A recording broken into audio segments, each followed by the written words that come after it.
ஆமென். உண்மையிலே இந்த ஆசீர்வாத ஜெப ஒன்று கூடலுக்காக தேவன் இந்த பள்ளிக்கூட பிரதேசத்தை குறித்து பாரத்தை எனக்கு கொடுத்திருந்தார். அந்த பாரத்தை நான் எங்களுடைய சபை மக்களுக்கு தெரிவித்தேன். உங்களுடைய சபை மக்களுக்கு தெரிவித்த பொழுது, சபை மக்கள் வெளிநாட்டில் இருந்தல்ல, இங்கே உள்ளூரில் இருக்கிற விசுவாசிகள் இந்த கூட்டத்தை நடத்துவதற்காக நான் உணர்த்தப்பட்டபடினால் அவர்களோடு பகிர்ந்து கொண்ட இந்த தகவலை பகிர்ந்து கொண்ட பொழுது, பல விசுவாசிகள், இந்த சபை மக்கள், எங்களுடைய சபை மக்கள் இந்த கூட்டத்தை நடத்துவதற்கு தங்களுடைய குறைவிலிருந்தும் எங்களுக்கு பண தேவைகளை சந்தித்தார்கள். அந்த பண உதவியின் மூலமாகத்தான் நாங்கள் இந்த கூட்டத்தை நடத்தி கொண்டிருக்கிறோம். இந்த பள்ளிக்கூட கிராமம், இந்த தேசம் ஆசீர்வதிக்கப்பட வரும்படியாக ஏழை விதவைகள், கஷ்டப்பட்ட ஜனங்கள், அப்படிப்பட்டவர்கள் உதவி செய்துதான் இந்த கூட்டம் நடைபெற்று கொண்டிருக்கிறது. 1000 ரூபா, 100 ரூபா, 500 ரூபான்னு சொல்லி தந்த அந்த பணங்கள் மூலமாகவே தான் இந்த கூட்டங்கள் நடைபெற்று கொண்டிருக்கிறது.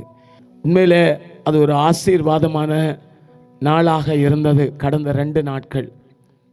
ஆனால் அந்த 2 நாட்களை பார்க்கிலும் இந்த நாள் விசேஷித்த நாளாக இருக்கிறது. ஏனென்றால் நாங்கள் இப்பொழுது நிற்கிறது கடைசி நேரத்தில் நிற்கிறோம். இந்த கூட்டத்தினுடைய கடைசி நேரத்தில் நிற்கிறோம்.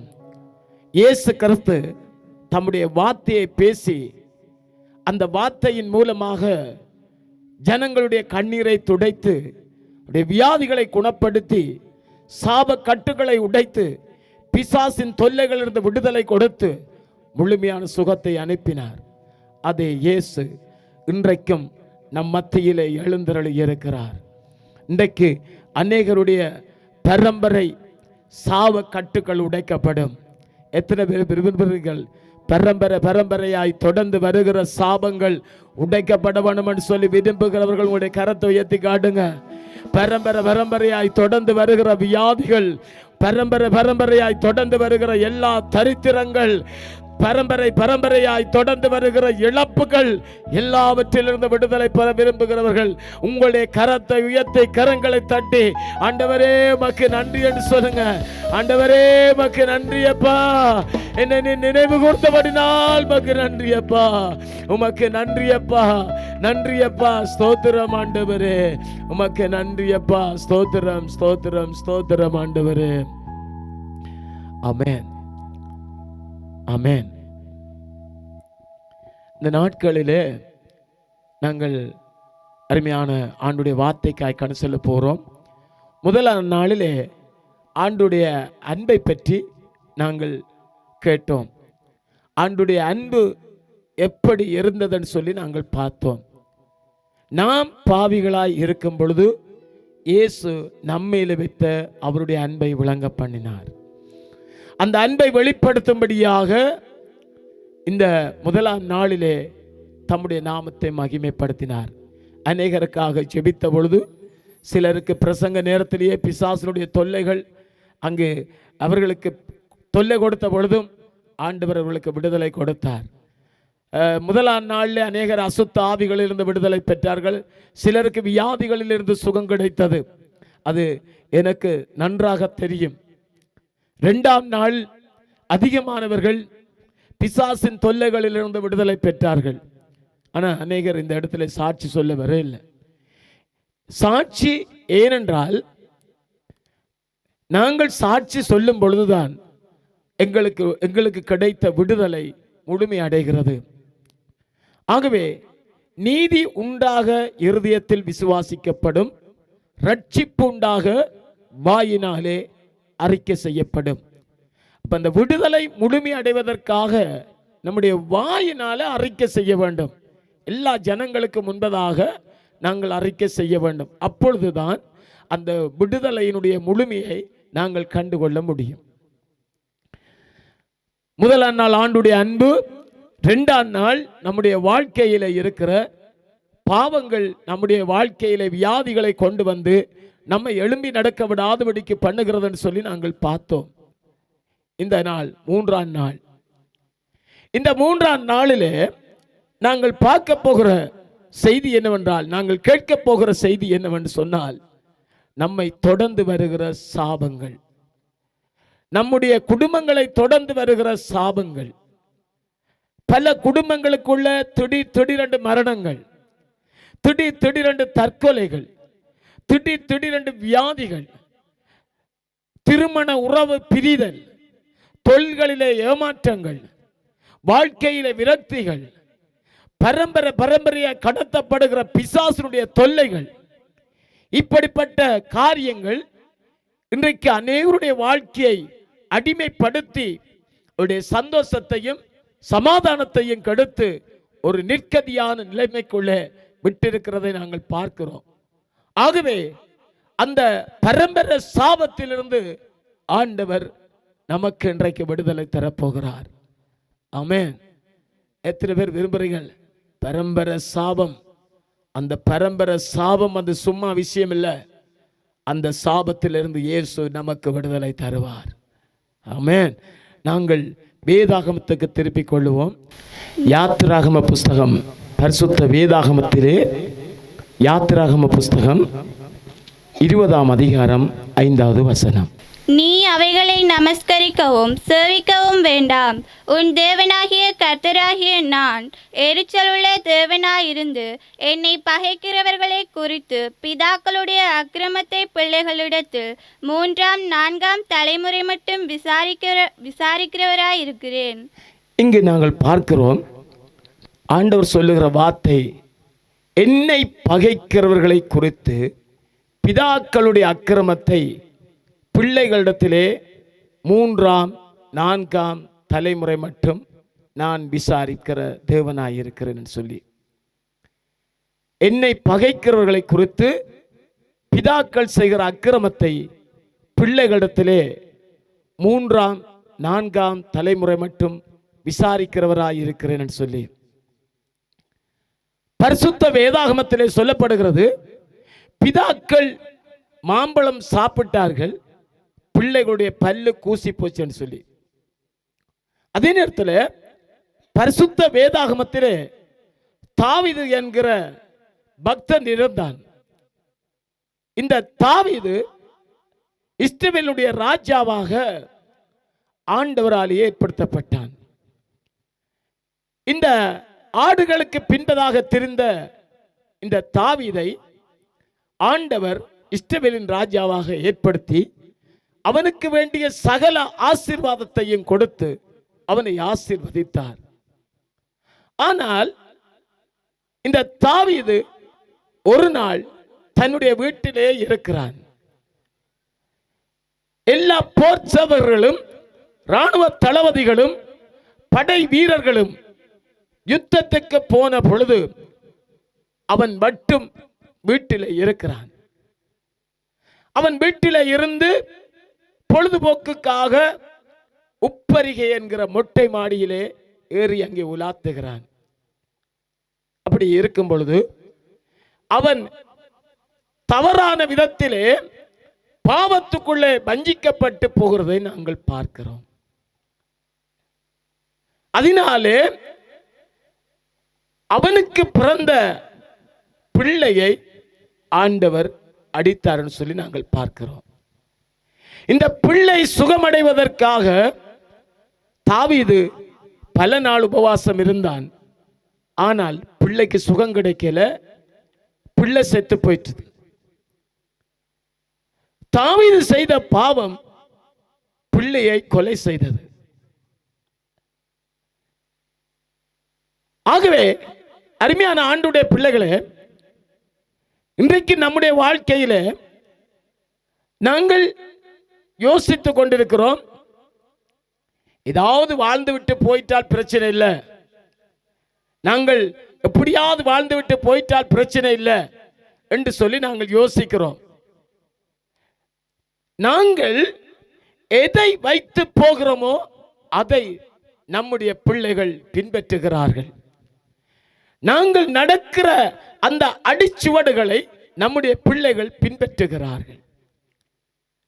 ஆகவேதான் அருமையான ஆண்டுடைய பிள்ளைகளே, இன்றைக்கு அநேக குடும்பங்களுக்குள்ள சமாதானம் இல்லை, அநேக குடும்பங்களுக்குள்ள நிம்மதி இல்லை, அனைவருடைய வாழ்க்கையில வியாதிகள். இந்த வியாதிகள் எப்படி வருகிறது சொல்லி நாங்கள் பார்க்கும் பொழுது, அந்த பிரச்சனைகள் எப்படி வருகிறது சொல்லி நாங்கள் பார்க்கும் பொழுது, இன்னும் ஒரு வசனத்தை நாங்கள் வாசித்துக் கொள்வோம்.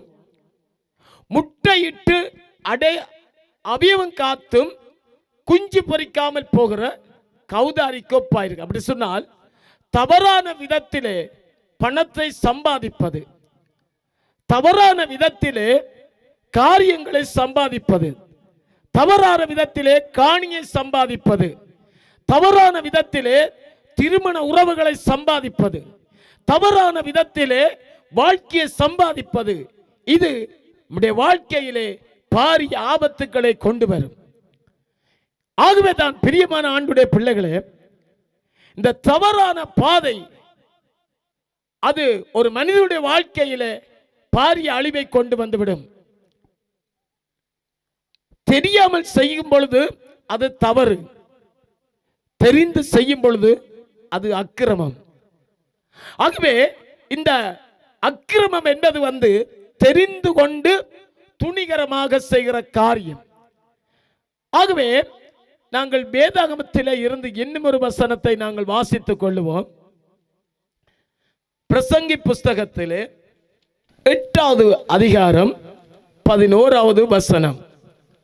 துர்க்கிரியைக்கு தக்க தண்டனை சீக்கிரமாய் நடவாதபடியால், துர்க்கிரியைக்கு தக்க தண்டனை சீக்கிரமாய் நடவாதபடியினால் மனுபுத்திரருடைய இருதயம் பொல்லாப்பை செய்ய அவர்களுக்குள்ளே துணிகரம் கொண்டிருக்கிறது.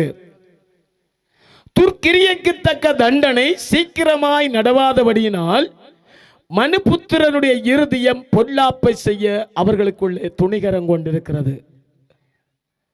துன்மார்க்கமாய் வாழுகிறவன் அந்த துன்மார்க்கத்துக்கு தக்க தண்டனை பெறாதபடினாலே அவன் இன்னும் துணிகரமாக தப்பு செய்வதற்காக அவனுடைய இருதயம் துணிகரம் கொள்ளுகிறது. அவன் நினைக்கிறான், ஆண்டவருக்கு எப்படி அது தெரியும், ஆண்டவருக்கு அதை பற்றி அறிவு உண்டோ, ஆண்டவர் அதை பார்ப்பாரோ என்று சொல்லி அவன் நினைக்கிறான். ஆனால் இந்த வசனம் சொல்லுகிறது, துர்க்கிரியைக்கு தக்க தண்டனை சீக்கிரத்திலே நடவாதபடினால் பொல்லாப்பை செய்ய மனிதனுடைய இருதயம் துணிகரம் கொள்ளுகிறது. ஆகவேதான் பிரியமானவர்களே, பரிசுத்த வேதாகமத்தில் நாங்கள் பார்க்கும் பொழுது வேலை செய்த அந்த வேலைக்காரனுடைய கூலி வியர்வை வத்துவதற்கு முன்பதாக கொடுத்து விட வேண்டும். வேலை செய்தவனுடைய கூலி அவனுடைய வேர்வை வத்துவதற்கு முன்பதாக, காய்வதற்கு முன்பதாக அதை கொடுத்து விட வேண்டும். அப்படி அதை கொடுக்காவிட்டால் அது அவனுக்கு சாபத்தை கொண்டு வரும். அதே நேரத்தில் அரச உத்தியோகமாய் இருக்கலாம், அல்லது போனால் ஒரு திணைக்களமாய் இருக்கலாம், எங்கேயாவது ஒரு பணிவிடை செய்கிற நபராய் இருந்தால் அந்த பணிவிடை செய்கிற இடத்திலே போய் சைனை வைத்து விட்டு அந்த நேரத்தை கடைபிடிக்காவிட்டால் அந்த நேரத்தை நாங்கள் அந்த பணித்தளத்தில் இருந்து திருடுகிறோம். அத்தோடு கூட எங்களுடைய வேலியை வைத்துக் கொள்வோம். அந்த வேலி எங்களுடைய எல்லையை விட்டு ஒரு அடி நாங்கள் அங்கால தள்ளி போடுவோமா இருந்தால் நாம் நம்முடைய பிள்ளைக்கு சொத்து சேர்க்கவில்லை, மாறாக சாபத்தை சேர்க்கிறோம்.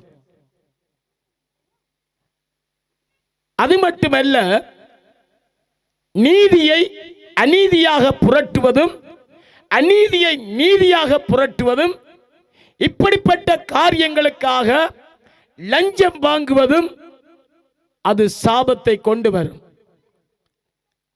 நீதியை புரட்டுவது அநீதியை நீதியாக்குவது, நீதியை அநீதியாக்குவது சாபத்தை கொண்டு வரும்.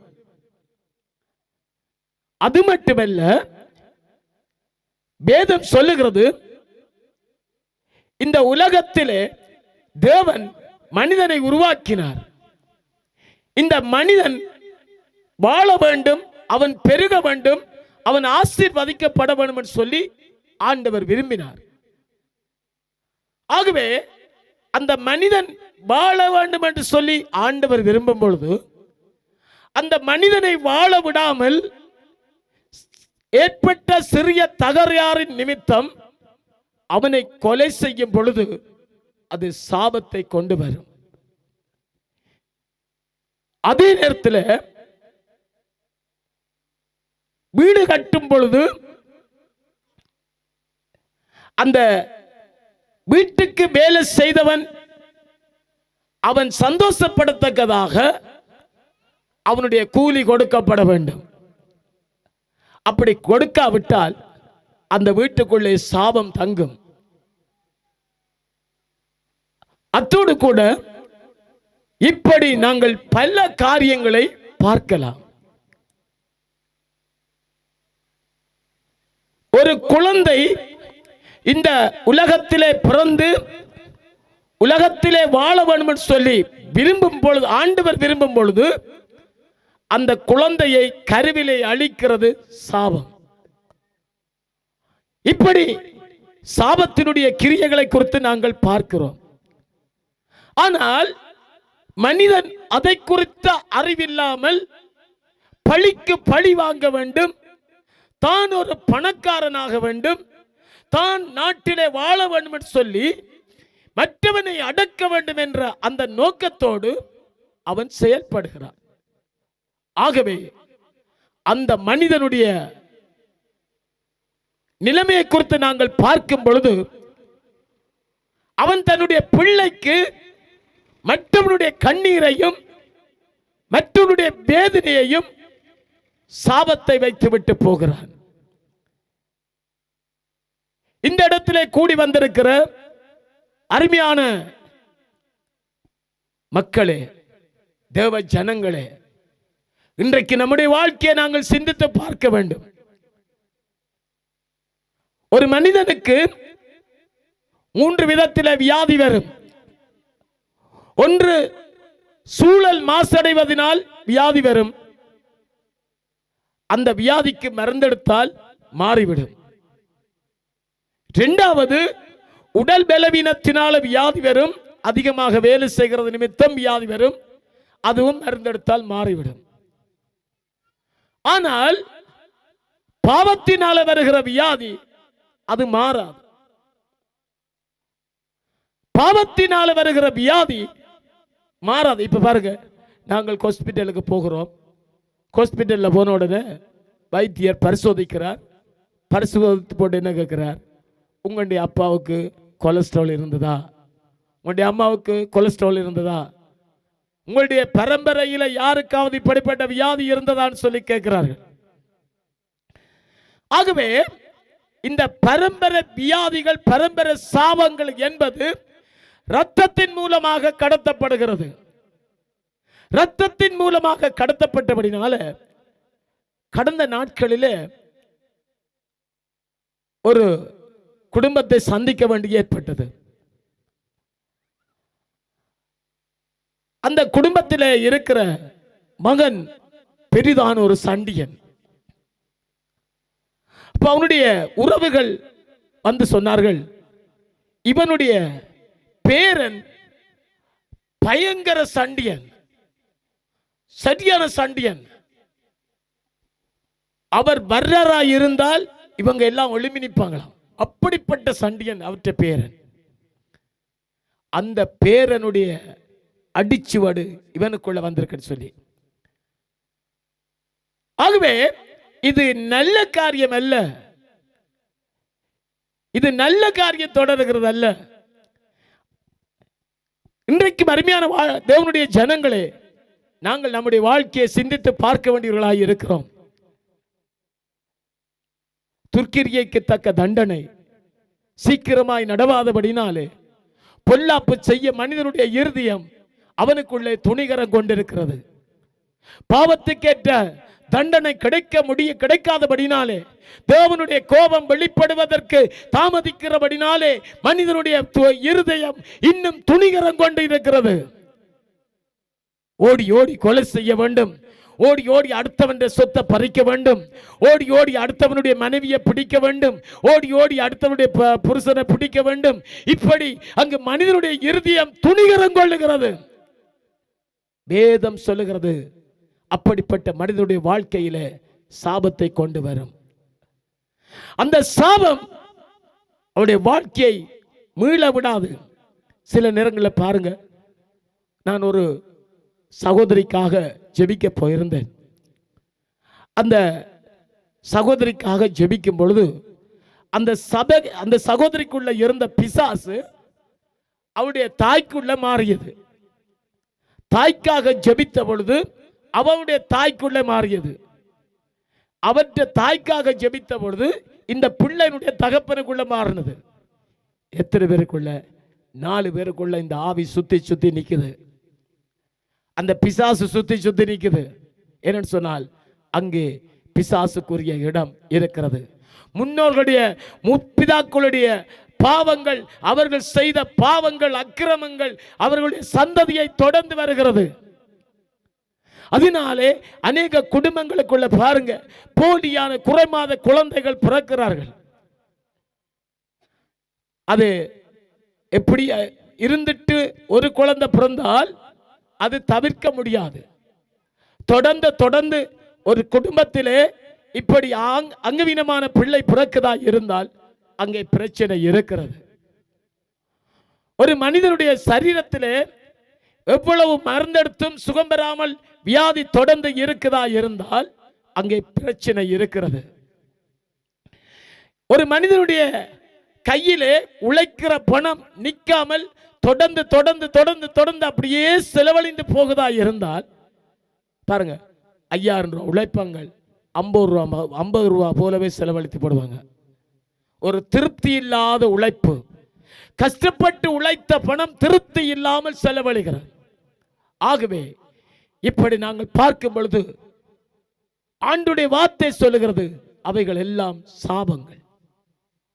இன்றைக்கு இந்த சாபத்திலிருந்து விடுதலை பெறுவதற்காக மனிதன் எவ்வளவோ முயற்சிகளை எடுக்கிறான், எவ்வளவோ வழிகளை கைக்கொள்ளுகிறான், தன் சரீரத்தை கீறுகிறான், தன் சரீரத்தை கிழிக்கிறான், தன் சரீரத்தை குத்துகிறான்.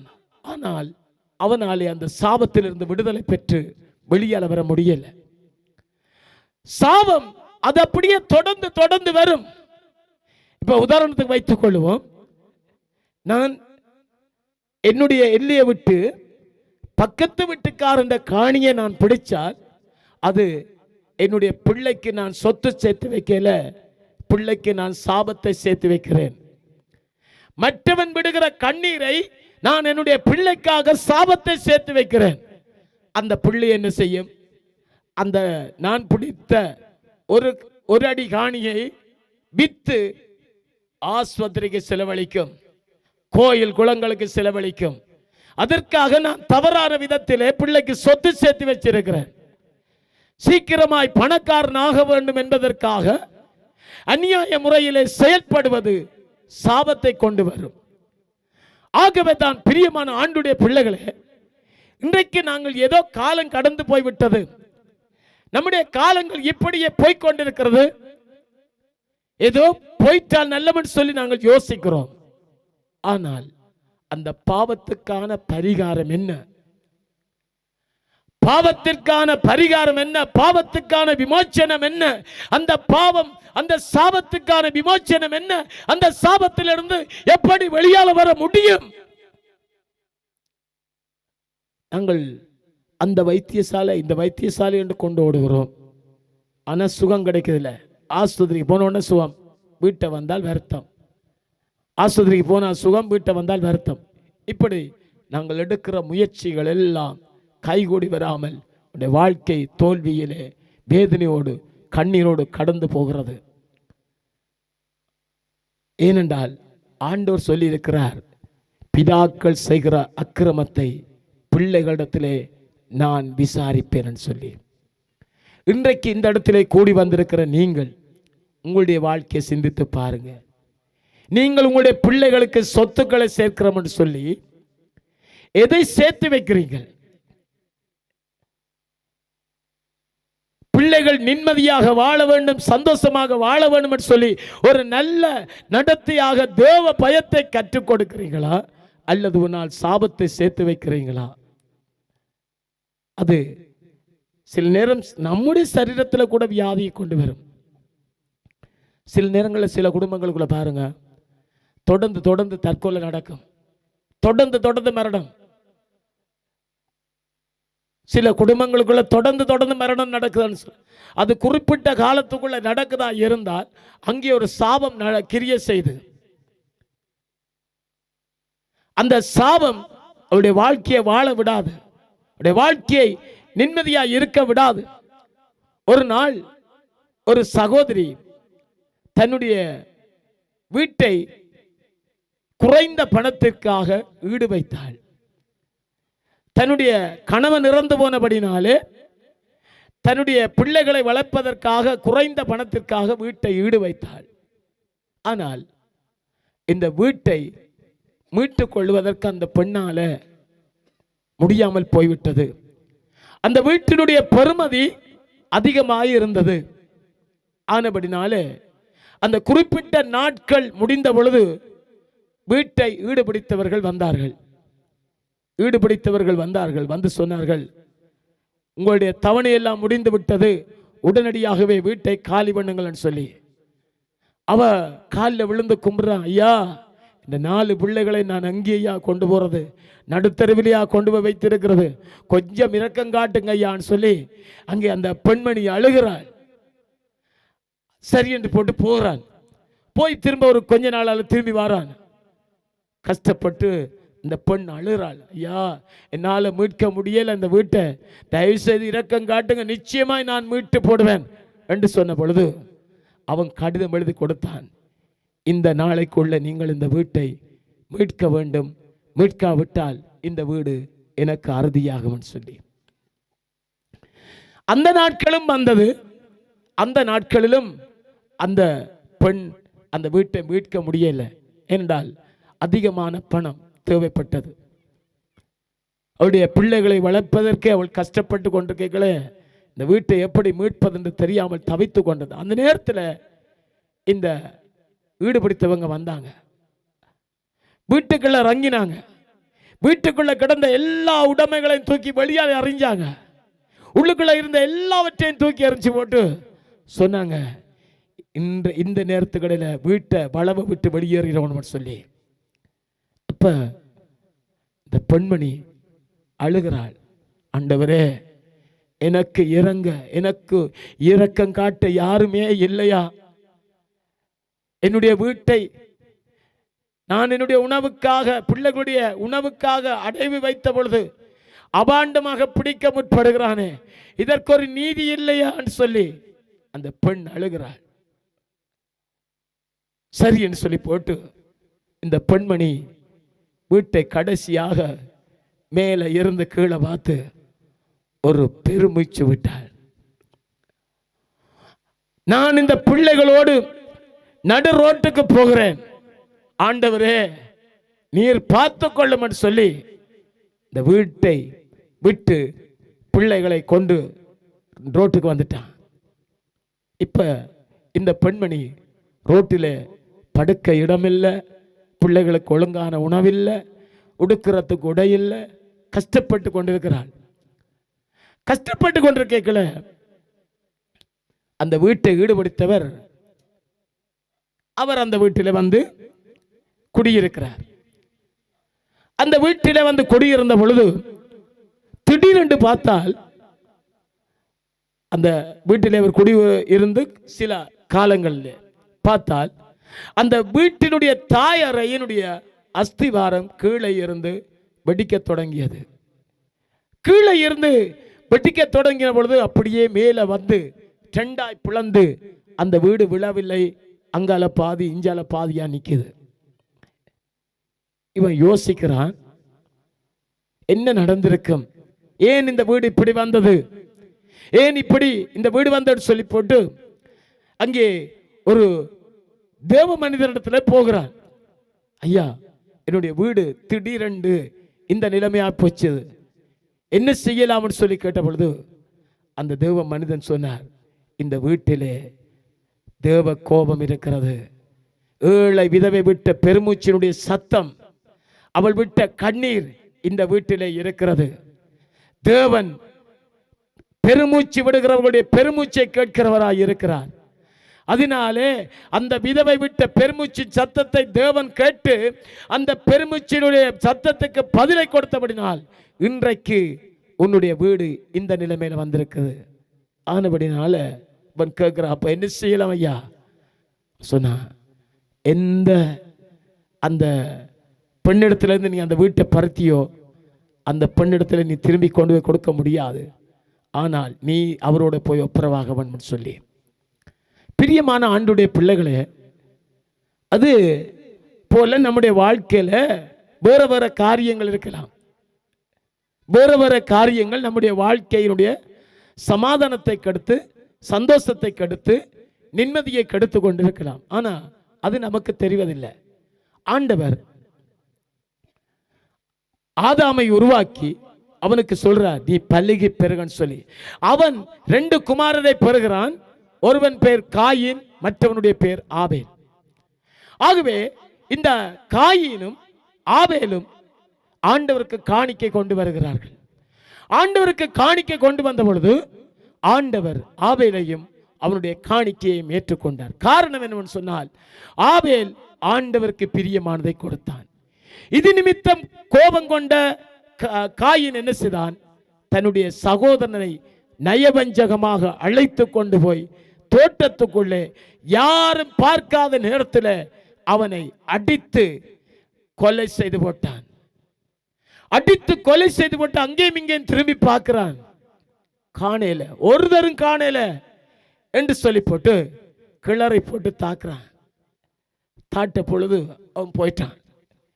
இப்ப ஆண்டவர் காயினை பார்த்து கேட்கிறார், காயின், உன்னுடைய தம்பியாகிய ஆபேல் அங்கே? அவன் கேட்கிறான், ஆண்டவரே, என்னுடைய சகோதரனுக்கு நானா காவலாளி? ஆண்டு சொல்றார், நீ சிந்திய உன்னுடைய சகோதரனுடைய ரத்தம் பூமியிலிருந்து என்னை நோக்கி கூப்பிடுகிறது. எனக்கு நியாயம் செய்ய மாட்டீரோ? நான் வாழ வேண்டும் என்று சொல்லி விரும்பினேன். நான் என்னுடைய சகோதரனுக்கு ஒரு அநீதி செய்யவில்லை, என்னுடைய சகோதரனுக்கு ஒரு கேடு செய்யவில்லை. ஆனால் என்னுடைய சகோதரன் நான் இந்த பூமியில வாழ விடாதபடிக்கு அடித்து கொலை செய்து விட்டான். நீர் இதற்கு நீதி செய்ய மாட்டீரோ? ஆண்டவர் கேட்கிறார். ஆபேலுடைய சத்தம், ஆபேலுடைய ரத்தத்தின் சத்தம் ஆண்டவரை நோக்கி கூப்பிட்டது. சில நேரங்களில் நாங்கள் யோசிக்கிறோம், ரத்தங்கள் சிந்தப்பட்டுட்டால் அது அப்படியே காஞ்சி போயிடும் சொல்லி. அந்த ரத்தம் ஆண்டவரை நோக்கி கூப்பிடும் பொழுது ஆண்டவரிடத்தில் இருந்த அந்த மனிதனுடைய வாழ்க்கையில சாபம் வந்து சேரும். அந்த சாபம் அவனை சும்மா விடாது, அவனை இருக்க விடாது, படுக்க விடாது, எழும்ப விடாது, நடக்க விடாது. வேதம் சொல்லுகிறது, ஆண்டவரே, நான் பாதாளத்துக்கு போனாலும் நீர் அங்கேயும் இருக்கிறீர். எந்த இடத்துக்கு நான் உமக்கு மறைவாய் இருக்க முடியாது. ஏனென்றால் என்னுடைய பாவம் என்னை தொடர்கிறது, என் பாவம் என்னை தொடர்ந்து வருகிறது. அதுக்கு நான் சரியான வைத்தியத்தை கண்டுபிடிக்கல, அதனால கிரியம் செலுத்துகிறேன். எனக்கு அதிலிருந்து விடுதலை பெற முடியல. தேவ ஜனங்களே, இன்றைக்கு எத்தனை பேர் இப்படியான வேதனைகளோடு போராடி கொண்டிருக்கிறீங்க? பரம்பரை வியாதி, பெற்றோர் செய்த பாவங்கள், பெற்றோர் செய்த பாவங்கள். நான் நேற்றைய நாளில் ஒரு சகோதரியை பற்றி சொல்லியிருந்தேன். 12 வயது 13 வயது பொம்பளை பிள்ளை பற்றி சொல்லியிருந்தேன். தாய் செய்த பாவம் பிள்ளைக்குள்ளே வந்தது, தகப்பன் செய்த பாவம் பிள்ளைக்குள்ள வந்தது. இன்றைக்கு நாங்கள் யோசிக்கிறோம், சரி பிரச்சனை இல்லை, பிள்ளைகள் வளரட்டும், எப்படியாவது வளரட்டும் சொல்லி.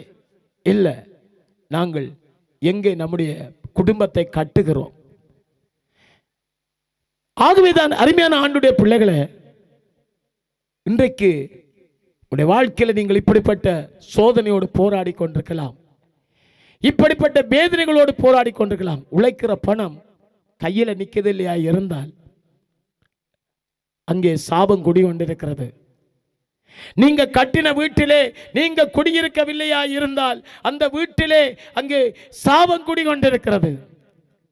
தொடர்ந்து தொடர்ந்து வியாதி அப்படி இருக்கிற சொன்னால் அங்கே சாபம் இருக்கிறது.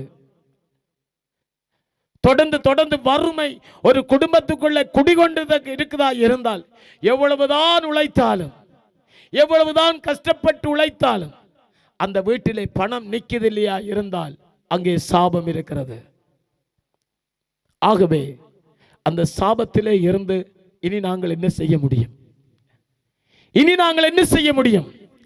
நீங்கள் அப்படியே விட்டுட்டு போயிட்டால் அந்த சாபம் நம்முடைய சந்ததியை தொடர போது.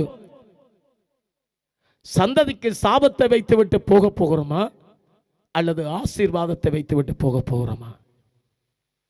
எத்தனை பேர் உங்களுடைய சந்ததிக்கு என் அப்பா செய்த பாவம், என் அம்மா செய்த பாவம், இன்றைக்கு நான் இவ்வளவு கஷ்டப்படுகிறேன், என் அப்பா அம்மா செய்த அக்கிரமம் இன்றைக்கு நான் இப்படி கஷ்டப்படுகிறேன் என்று சொல்லி பிள்ளை சொல்லத்தக்கதாக எத்தனை பேர் உங்களுடைய பிள்ளைகளுக்கு சாபத்தை வைத்துட்டு போறீங்க? கரத்தை ஏற்றி காடுங்க. யாராவது உங்களுடைய பிள்ளைக்கு சாபத்தை வைத்து போட்டு போக வேண்டும்னு சொல்லி விரும்புகிறவங்க உங்களுடைய கரத்தை இருக்க உயர்த்தி காட்டுங்க. யாருமே நாங்கள் விரும்ப மாட்டோம். ஏனென்றால் பொல்லாதவர்களாகிய நாங்கள் எங்கள் பிள்ளைகளுக்கு நல்ல ஈவை கொடுக்க அறிந்திருக்கிறோம். கெட்ட காரியங்களை நாங்கள் செய்ய மாட்டோம். ஆனால் அறியாமையினால் இவைகளை செய்து கொண்டிருக்கிறோம். ஆனால் எங்களுடைய பிள்ளை சந்ததி ஆசீர்வாதமாக இருக்க வேண்டும் சொல்லி எத்தனை பேர் விரும்புறீங்க? விரும்புறவங்க உங்களுடைய கையை வைத்து காட்டுங்க. கொஞ்சம் பேர் தான். மற்றாக்கள் பெத்தான் அப்படி போறீங்களா? பெத்தான் செத்தான், பெத்தான் செத்தான். என்ன, அவன் அவளை பெத்தான், பிறகு அவள் செத்தாள். இப்படி வாழ்ந்து விட்டு போக போறீங்களா? உங்களுடைய பிள்ளைக்கு சாபத்தை வைத்து விட்டு, அல்லது போனால் உங்களுடைய பிள்ளைக்கு உங்களுடைய சந்ததிக்கு ஆசீர்வாதத்தை வைத்து விட்டு போறீங்களா? ஆசீர்வாதத்தை வைத்து விட்டு போக போகிறேன்னு சொல்றவங்க உங்களுடைய கரத்தை உயர்த்துங்க. இப்ப எங்களுடைய வாழ்க்கையில ஏதோ ஒரு பிரச்சனை இல்லை, ஏதோ ஒரு பகுதியில ஒரு குறை இருக்குது. அது தீராத வியாதி, மாறாத வியாதி. சிலருக்கு குழந்தை படிக்கிற வயதில் கர்ப்பவதியாகி குழந்தை அழிச்சு போடுவாங்க. அதுக்கு பிறகு திருமணம் முடிச்சும் குழந்தை அழிச்சு போடுவாங்க. பிறகு அவங்களுக்கு காலம் பெரியக்களை கேட்பாங்க, ஆண்டவரே எங்களுக்கு குழந்தை பாக்கியத்தை தாருமன்னு சொல்லி கேட்டால் அங்கே குழந்தை பாக்கியம் பெறாது. ஏனென்றால் அவங்க தங்களுக்கு குழந்தை வேண்டாமன்னு சொல்லித்தான் ஏற்கனவே அழிச்சாங்க. அதனால எந்த மனிதனும் விரும்பாத காரியத்தை ஆண்டவர் அவனுக்கு கொடுக்க மாட்டார். அதே போலத்தான் பிரியமான ஆண்டுடைய பிள்ளைகளே, இன்றைக்கு எங்களுடைய வாயின் வார்த்தைகளினால நாங்கள் போடுகிற சாபங்கள் அது நம்முடைய சந்ததிக்கு அப்படியே தொடர்ந்து வரும். நம்முடைய சந்ததியை தொடர்ந்து வரும். அந்த சாபத்தில் இருந்து எத்தனை பேர் விடுதலை பெற விரும்புகிறீர்கள்? சாபத்தில் இருந்து விடுதலை வேண்டும் என்று சொல்லி விரும்புகிறவர்கள் ஒரு ஆமீன் சொல்லுங்க. ஆமேன். எங்களுக்குள்ளே ஒரு சாபமும் இல்லை, எங்களுக்கு ஒரு பிரச்சனையும் இல்லை. ஆனபடியால் நாங்கள் இப்படியே வாழ்ந்துட்டு போறோம் என்று சொல்றவர்கள் ஒரு யாராவது இருந்தால் ஒரு ஆமீன் சொல்லுங்க. ஆமேன். யாருமே இல்லை. நாங்கள் யாருமே எங்களுடைய பிள்ளைகளுக்கு சந்ததிக்கு சாபத்தை சேர்த்து வைக்க மாட்டோம். ஆனால் நாங்கள் அறியாமல் சாபத்தை சேர்த்து வைக்கிறோம். ஆகவே இந்த சாபத்திலிருந்து விடுதலை பெறுவதற்காக நாங்கள் என்ன செய்ய முடியும்? அந்த சாபத்திலிருந்து, மாறாத வியாதியிலிருந்து, மாறாத தரித்திரங்களில் இருந்து, நம்மை தொடர்ந்து வருகிற கஷ்டங்களில் இருந்து விடுதலை பெற வேண்டும். என்ன செய்யலாம் என்று சொல்லி நீங்கள் யோசிக்கலாம். பிரியமான தேவ பிள்ளைகளே, நான் உங்களுக்கு ஒரு நல்ல செய்தியை சொல்லுகிறேன். உங்களுக்கு ஒரு நல்ல செய்தியை சொல்லுகிறேன். நம்முடைய மீறுதல்களின் நிமித்தம் அவர் காயப்பட்டார், நம்முடைய அக்கிரமங்கள் நிமித்தம் அவர் நொறுக்கப்பட்டார். நமக்கு சமாதானத்தை உண்டு பண்ணும் ஆக்கினை அவர் மேல விழுந்தது. நம்முடைய சாபங்களை எல்லாம் ஏற்றுக்கொண்டார். யாரு தெரியுமா? உலக ரட்சகர், உலக ரட்சகர் இயேசு கிறிஸ்து. இயேசு கிறிஸ்து நம்முடைய சாபங்களை சிலுவையிலே ஏற்றுக்கொண்டார்.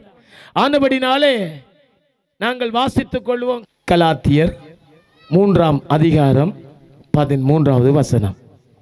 மரத்திலே தூக்கப்பட்ட எவனும் சபிக்கப்பட்டவன் என்று எழுதியிருக்கிறபடி கிறிஸ்து நமக்காக சாபமாகி நியாய பிரமாணத்தின் சாபத்திற்கு நம்மை நீக்கலாக்கி மீட்டுக்கொண்டார். ஆமென். வேதம் சொல்லுகிறது, மரத்திலே தூக்கப்பட்டவன் எவனும் சபிக்கப்பட்டவன் என்று சொல்லப்பட்டபடி இயேசு எனக்காக உனக்காக சாபமானார். மரத்திலே இன்றைக்கு நாங்கள் நம்முடைய கழுத்திலே சிலுவை சுமக்கிறோம்.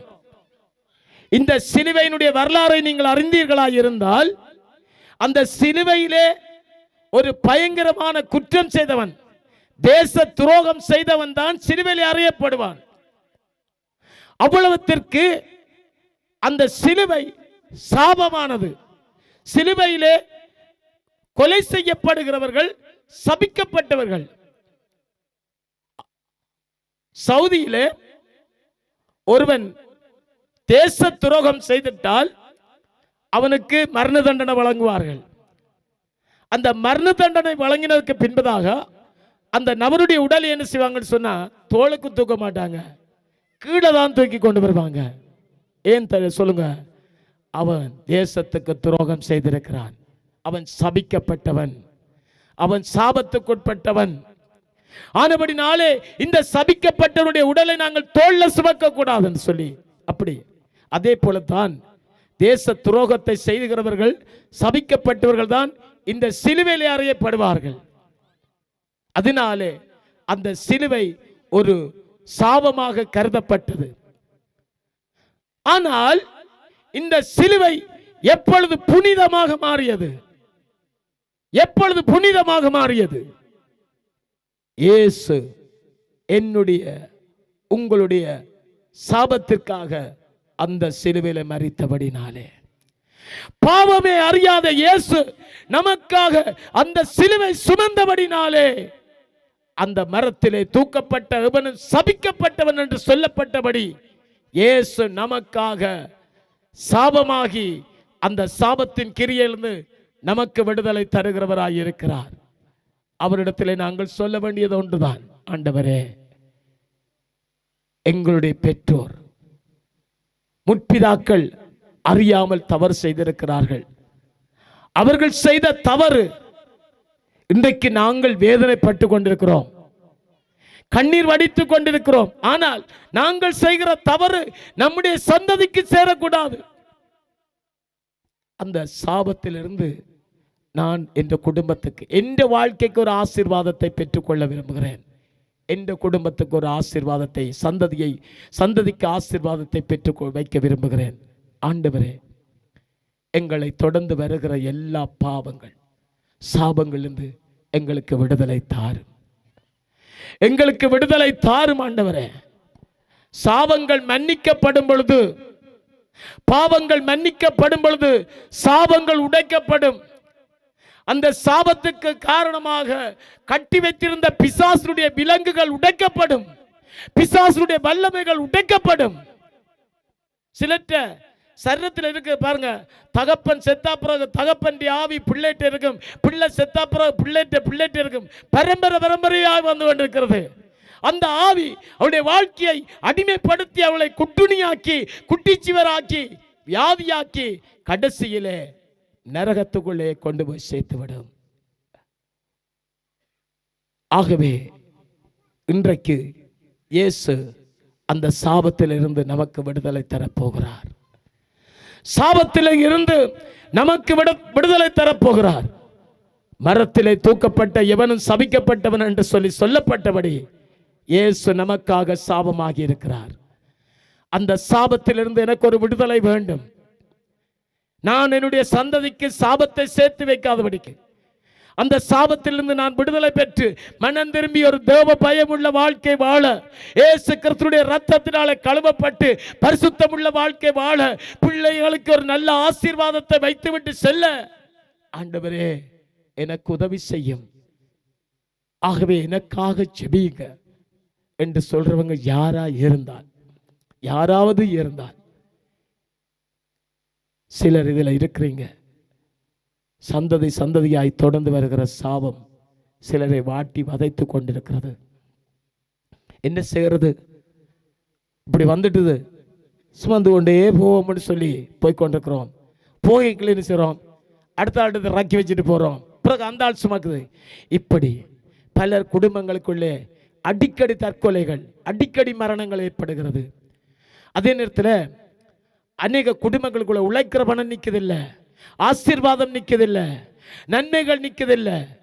இதற்கெல்லாம் காரணம் ஏதோ ஒரு சாபம் இருக்கிறது. அந்த சாபத்தை ஆண்டவர் உடைக்க விரும்புகிறார். அந்த சாபத்தை உடைத்து அந்த சாபத்திலிருந்து நமக்கு விடுதலை தர வல்லமை உள்ளவராய் இருக்கிறார்.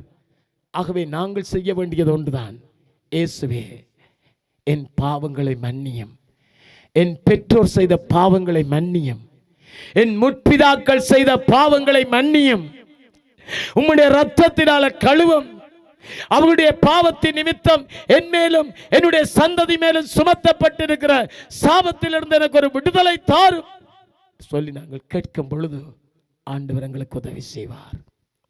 ஆகவே எனக்காக ஜெபியுங்கள் என்று சொல்லுகிறவர்கள் யாராவது இருந்தால், இருக்கிற இடத்திலே உங்களுடைய கரங்களை உயர்த்தி கொள்ளுங்க.